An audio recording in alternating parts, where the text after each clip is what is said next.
Minsan kasi, gawin lang natin yung nagpapasaya sa atin. Kasi alam nyo, sa totoo lang, ang mga pangarap natin ay iisa lang. Ang pangarap ko ay para sa family ko. Ang pangarap nyo ay para sa family nyo.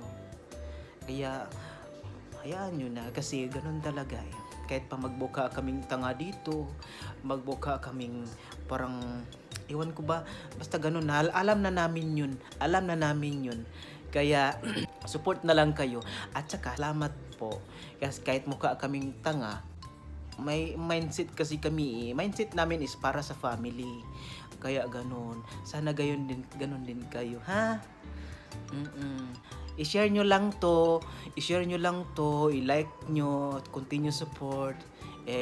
Yung mga post ko ay ano lang yan, mga lumalabas lang yan sa mga isip ko. Lumalabas lang yan. Kung may